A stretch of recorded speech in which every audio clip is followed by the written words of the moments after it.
Donc moi, je travaille à la Haute École pédagogique du canton de Vaud, dans un site qui est aujourd'hui un peu plus gris que ça. Hein, il pleut comme chez vous aujourd'hui, à Lausanne et dans mon canton. La HEP Vaud est une institution de formation des enseignants. Et je vais vous présenter, en fait, par rapport à ça, le contexte, c'est de l'utilisation avec des étudiants qui se destinent à être des enseignants primaires. Ils n'ont pas une formation entièrement linstienne en institution tertiaire, ils sortent du collégial et ils entrent en formation. Ils ont 3 ans de formation pour être enseignants. Ce que je vais vous présenter, ça s'adresse à des étudiants qui sont dans leur première année de formation. Et cette année, on s'est aussi retrouvé dans une situation particulière avec la pandémie, puisque en fait, il y a un cours de 12 séances et un séminaire de 12 séances, mais qui est subdivisé en 3 modules, au groupe de 4 séances de séminaire, puisque ce module de formation sert pour l'histoire, la géographie et l'éthique et culture religieuse. Donc, chacune de ces didactiques, nous disposons de 4 séances de séminaire à l'automne et nous en avons encore 4 ce printemps. Et nous avons 2 séances cette année. Sur ces 4 séances, il y en avait 2 qui étaient en présentiel avec la moitié d'un groupe d'étudiants et les autres avaient des tâches à réaliser à distance dans un autre domaine puisque nous ne pouvions pas être tous en présentiel. Tout ça, c'est 10 groupes d'étudiants, de 20 à 24 étudiants, et nous sommes 4 enseignants qui accompagnons ces séminaires. Donc, à l'automne 2021, on a pu commencer à moitié à présence, moitié à distance, et puis ce semestre, au semestre de printemps, en compte tenu du contexte, nous sommes entièrement à distance. Donc, voilà un peu pour le contexte d'utilisation, le cadre de travail dans lequel s'insèrent ces Padlet, l'utilisation de ces Padlet. Donc, une des utilisations que nous avons, c'est d'utiliser Padlet pour permettre un parcours d'apprentissage autonome. J'espère que ça s'affiche. Est-ce que Alexandre peut juste lever le pouce si vous avez bien tout le Padlet présent? Comme ça me serait utile à l'écran. Donc, c'est une séance qui est par rapport à la question de tout ce qui est les recherches d'informations, de ressources complémentaires qu'ils vont pouvoir utiliser dans leur enseignement, qui est aussi de déterminer la pertinence de la ressource qu'ils vont pouvoir peut-être utiliser, et puis aussi tout ce qui est en lien avec les questions du plagiat et du droit d'auteur. Et le but aussi par rapport à ceci, c'est qu'il y a une partie, première possibilité, c'est rechercher, trouver des ressources en ligne. La deuxième composante de ce parcours, c'est d'évaluer des ressources en ligne. Et puis, la troisième partie, c'est sur le droit d'auteur en éducation. La volonté, c'était que, dans le fond, d'une part, les étudiants puissent être autonomes, mais qu'ils puissent aussi, s'ils préfèrent commencer par l'évaluation des ressources en ligne plutôt que de rechercher et trouver des ressources en ligne, qu'ils puissent aussi faire des choix de ce type-là, qu'ils ne soient pas obligés de passer étape par étape, comme le propose d'ailleurs, nous on a la plateforme Moodle, et puis dans ce cadre-là, Moodle, on a des scénarios qu'on peut faire, mais c'est très rigide. Donc on avait besoin d'un outil aussi par rapport à ça, qui permettent aux étudiants de naviguer. Et ce qu'on a prévu pour chacun de ces parties, c'est à la fois une mise en contexte, avec une ressource vidéo, un document à lire, une petite tâche, aussi la capacité de tester ses connaissances aussi après ce qu'ils ont vu, et des éléments pour aller plus loin.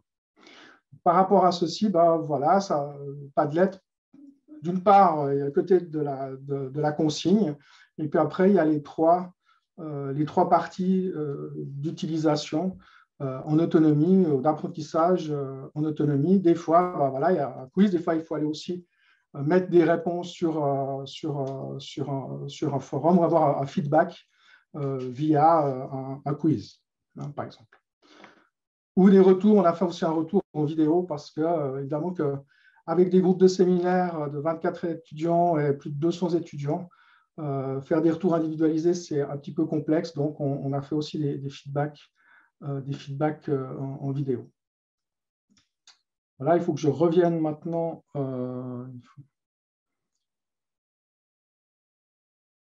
sur mon autre. Voilà. Donc, voici pour la première utilisation. Donc, c'est un parcours d'apprentissage. Vous verrez aussi, en fait, là, sur les avantages de Padlet, j'ai cloné ce qui est utilisé avec les étudiants pour que vous puissiez aller consulter, vous puissiez, voilà, qu'il n'y ait pas vous pouvez faire sans crainte de perturber le travail réalisé par les étudiants.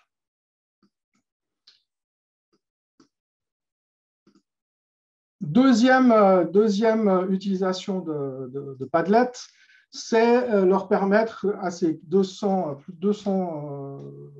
près de 250 étudiants, hein, de leur permettre dans une autre séance de travailler de manière collaborative et en demi-groupe. Je vais aussi afficher l'original.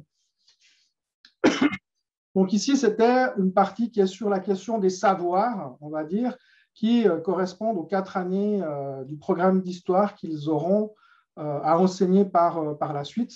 Et on s'est posé la question de savoir comment est-ce qu'on allait faire rentrer dans le matériel didactique, hein, qui présente les savoirs que les élèves devront maîtriser.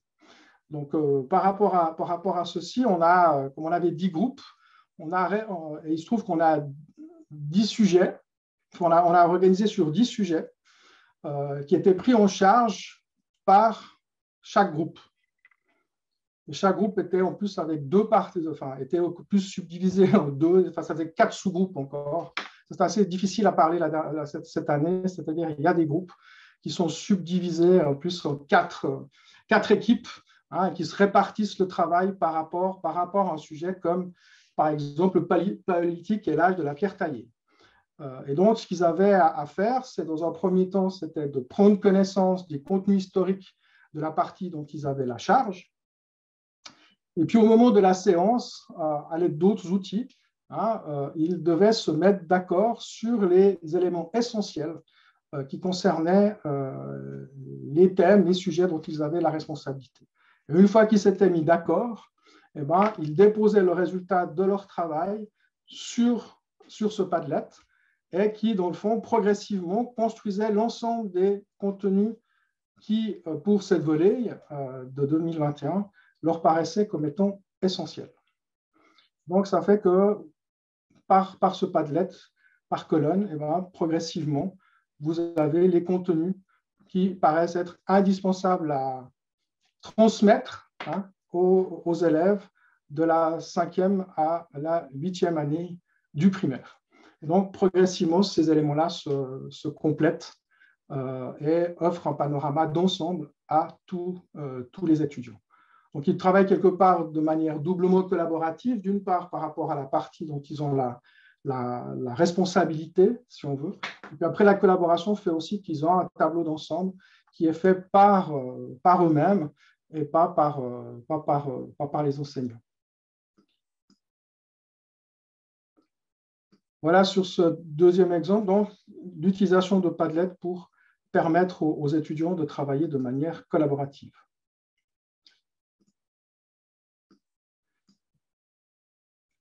Troisième type d'utilisation dans lequel nous recourons dans ce séminaire avec Padlet, avec les étudiants, c'est le fait de pouvoir présenter le résultat de leur travail. C'est le 2e semestre, ils ont un atelier où, tiens, il y a de la peine à... excusez-moi. Donc, ils ont un atelier où aussi en équipe, ils prennent un thème et un sujet et ils doivent construire 2 activités en lien avec le thème et le sujet qu'ils ont choisi. Et ceci, c'est pour leur permettre de développer leur travail par rapport à la démarche d'enquête qui existe en histoire. Ils devaient, cette année, concevoir l'amorce et une autre activité. Et puis ceci, avec différents autres éléments, présenter le lien avec le programme, les compétences qui étaient travaillées, comment dépasser un certain nombre de difficultés. Et puis par rapport à ceci, une fois qu'ils ont réalisé leur travail, à l'aide d'un outil numérique qui leur est laissé libre, ça peut être Ça peut être PowerPoint, ça peut être un PDF, ça peut être Google Slides, ça peut être aussi un Padlet s'il le veut. Le résultat de le travail, il le dépose sur un Padlet. Et puis, ce résultat de travail va être présenté lors de la dernière séance à leurs autres camarades de groupe. Et donc, l'intérêt, c'est que d'une part, il y a un travail, ils travaillent d'abord sur les compétences du numérique, et puis ça fait aussi que l'ensemble des contributions des groupes figure là, il est mis aussi à disposition, c'est aussi mutualisé, si on veut, à l'ensemble de leurs camarades. Et donc, je pense que c'est assez simple à réaliser par rapport à ceci. Il n'y a pas, techniquement, pour les étudiants, il n'y a pas des difficultés immenses à créer juste une sorte de petit poster dans lesquels, après, ils téléchargent leurs documents, ils mettent le lien vers leur présentation. Et après, dans le cadre du séminaire, on peut faire la présentation en live avec ceci. Donc voilà sur la troisième utilisation qui a pour but en fait de laisser ou donner la main aux étudiants. Voilà, je vous ai mis aussi un petit bonus sur un autre travail collaboratif qui a donné lieu à des productions d'étudiants, cette fois-ci du secondaire, sur des scénarios pédagogiques. Quelques fonctionnalités que je trouve utiles concernant Padlet.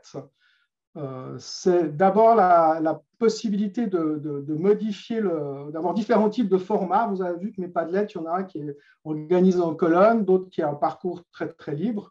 Donc, on peut avoir différents formats pour aller plus dans le sens de ce qu'on a envie de construire ou de réaliser, ou de faire surtout réaliser aux élèves. On a un mode mur qui est assez libre au sein, le mode liste qui ressemble un peu à ce que pourrait être un blog. Des suites de cartes storyboard, beaucoup plus ou moins libres, comme j'ai fait avec des choix de parcours. Le mode colonne, un mode conversation, on peut mettre sur une carte du monde, donc ça peut être très utile par rapport à un travail qui serait fait avec des localisations et du matériel qui serait en lien avec des lieux précis. Et il y a même maintenant aussi un mode chronologie qui fait qu'on a une ligne du temps que l'on peut faire, ou en tout cas présenter sous la forme d'une ligne du temps. Donc, voilà ce que je vous propose par rapport à ceci. J'ai un petit peu fait le tour des fonctionnalités. Je suis assez content, je vais même plus rapide que ce que j'avais prévu sur la présentation un peu de ces utilisations. Ce que je vais faire, je vais peut-être ouvrir un premier temps de discussion par rapport à ces quelques éléments avant de vous laisser ou de vous proposer de me rejoindre. Enfin, de mettre la main à la page. Je vous mets déjà le lien vers le Padlet, et après, j'ai aussi le fait d'avoir le QR code qui s'affichera à l'écran. Est-ce que sur ce premier parcours de présentation de quelques scénarios pédagogiques, il y aurait des premières questions ou des demandes de précision relativement à l'utilisation? Cela n'a pas l'air d'être le cas. Donc, je reviens sur le Padlet. Ce que je vous propose, alors ceux qui voudraient plutôt faire avec le QR code, je vous mets le QR code pour pouvoir accéder au Padlet. Ça aussi, c'est un avantage pour pouvoir diffuser votre Padlet, c'est qu'il vous crée un QR code diffusable. J'espère que ça joue. Et ce que je vous propose, c'est la chose suivante. Il y a la possibilité avec Padlet d'ouvrir un compte gratuit qui vous permet de créer jusqu'à 3 Padlets. Donc, ceux qui ne connaissent pas de Padlet, qui n'ont pas de compte, le plus simple, c'est que vous pouvez vous ouvrir un compte et puis regarder, manipuler pour voir comment, évidemment, en fonction d'une idée que vous auriez, une transformation d'un contenu d'enseignement que vous voudriez mettre sous forme numérique, d'imaginer comment est-ce que vous pourriez vous y prendre. C'est plutôt un parcours d'apprentissage? Est-ce que c'est une partie collaborative, création? Voilà ce que vous êtes. L'autre possibilité, c'est peut-être vous avez aussi des scénarios, vous avez aussi une utilisation de Padlet avec vos élèves, et des exemples que vous allez pouvoir mettre en réponse sur ce Padlet pour mutualiser vous aussi des exemples de scénarios pédagogiques auxquels vous recourez avec vos élèves. Et puis, donc, une fois que vous avez un petit peu fait ces éléments, donc, vous allez pouvoir répondre, puisque en bas de chacune de ces colonnes, il y a un petit plus. Donc, vous pouvez très bien faire un commentaire au dernier post. Je mets la main dans le cambouis. Avec aussi l'idée, les choses de la discussion que j'aimerais avoir, c'est que vous aussi, dans les commentaires, cette dernière colonne, c'est pour quelles raisons est-ce que vous auriez l'intérêt d'utiliser Padlet avec vos élèves ou vos étudiants. Dans quel cadre, en fait, cet outil vous semblerait utile. Et puis, il y a aussi un autre endroit où vous pouvez déposer un commentaire par rapport aux questions que vous vous posez par rapport à l'utilisation d'un outil comme Padlet. Ceux qui ne veulent pas ouvrir un compte, ce que je peux vous proposer, c'est par rapport aux 4 bacs à sable, c'est que vous testiez avec le plus qu'est-ce que vous avez déjà à disposition si vous êtes un élève pour déposer quelque chose sur Padlet. Vous n'avez pas la mise en forme de ce qui pourrait être votre scénario, mais vous avez déjà une possibilité de voir un peu comment Padlet fonctionne. Donc, il est 15h32. Je vous propose une quinzaine de minutes pour pouvoir tester Padlet, soit via le lien que je viens vous donner, soit en créant un compte et puis un peu en regardant quelles sont les possibilités.